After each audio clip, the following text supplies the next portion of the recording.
I don't make soup. But maybe it needs the rest of the stuff. But you might say it's perfect, which is what I have to say because I wouldn't know what to do. But you test it, right? And then before you serve it, you might do some changes to it. If your car doesn't start, what do? Well, you get out of the car. If you're me, you lay hands on it and pray. Or if you're somebody who knows what they're doing, you pop the hood.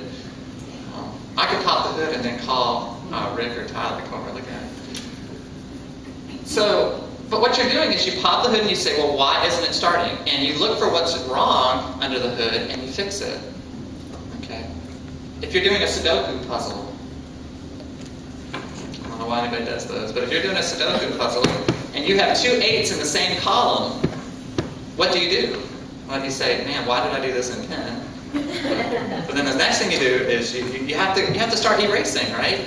You have to say, where did I go wrong? There can't be 2 8s in the same column. I made a mistake. And so you fix it. Well, in the same way, if your thought life is a slum today, okay, you're just living a slummy thought life, or your disposition is always negative, which some of you can't help it, you're just always negative. Or if your Christianity seems pointless to you, you're a Christian and you're going through the motions, but you don't seem to have any point to it. You're not accomplishing anything. There's no changes. There's no sense of fulfillment in being a Christian. If you're physically, emotionally, and spiritually exhausted all of the time. Okay. Well, what you should be doing is saying, you should be tasting the soup, popping the hood, doing some erasing. You need to figure out, and you need to decide and understand that whether you're drained or exhausted or negative or constantly giving into temptation, you have a righteousness problem. Okay? There's something in your life that is not right. Because if you are righteous, you will be flourishing and growing. And where there is no flourishing, where there's only dying, and where there is no growth, but just stagnation, it's because you're not righteous, period. Okay? So you have to identify that thing in your life which should not be and fix it. Doctors do not prescribe sedatives to people who are sick as a cure. If you go into the doctor and you have an appendix which is about to rupture, no doctor's going to say, listen, why don't you just head on home and here's some powerful sedatives. Go sleep it off. Right? That's cruel. Because that appendix is going to rupture and it's going to fill your body with bile and you're going to die. What does that doctor have to do? He has to cut that thing out. Okay? And God, when sin is about to rupture in your life and fill your whole life with all kinds of toxic bile, God's not interested in giving you a sedative and saying, get over it. Or here, here's another wonderful thought that you can rest in today, but don't change. No, Christ's intention, God's intention, the Spirit's intention is to have it out. Okay? To have it removed. And that's what I'm talking about, the first thing to do. You have to set things right. You have to have that sin, which we all know is plaguing you. You need to have it out. Well, the second thing is you have to surrender your ambitions. Look at verse 13. Now, planted in the house of the Lord, they will flourish in the courts of our God. Planted in the house of the Lord, they will flourish in the courts of our God. I've said this before, and it's true. It's not true because I've said it before. But it's true. God will never be a means to an end. Ever. You cannot say, I have this goal in my life that I'd like to accomplish, and I don't think I can get there, so let me employ God in accomplishing it. God is always the end itself. He is the end. He's the only goal. He's the only aspiration. He's the only thing that you need. And so God is never a means to an end. He is the end itself. And I want you to remember that the half-hearted found the wilderness to be better than bondage. Okay, remember the Israelites. They saw God as a means to an end. They hated life in Egypt. They hated being in bondage. And so they used God to get out.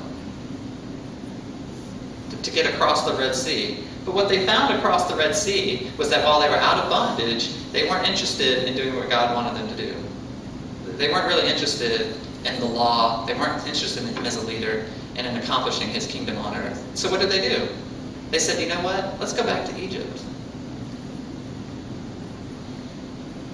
Bondage is better than the wilderness. And so what I'm saying to you right away is,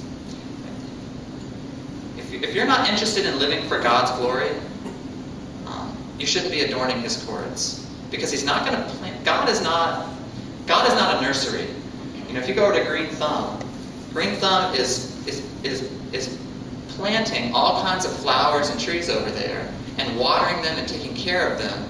But they're not there to adorn Green Thumb. They're there to be sold and sent to adorn things like our front yard or the front yards of all kinds of homes. God's not bringing you into His house and watering you and pruning you and grooming you to be sent to adorn somebody else's court.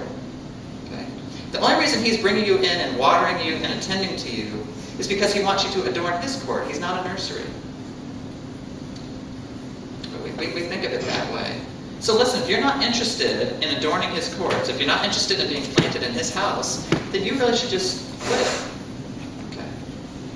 Because it's not going to be any other way. Dylan Thomas, the famous poet, said that dark is the way, light is a place. It's a famous quote of his. And I agree with that. And what Dylan Thomas was trying to say is that the light is rooted in God. It's rooted in absolute truth. And that truth is never changing. It's never moving. It's not fluid. And so light is a place. And if you're moving, if you're journeying, if you're searching, you must be in the darkness. Because once you've arrived at the light, that's the light. That's the place. You can't be journeying in the light. Because anything that if you're not in the light and you're traveling, you're going away or to it. That means you're in some form of darkness.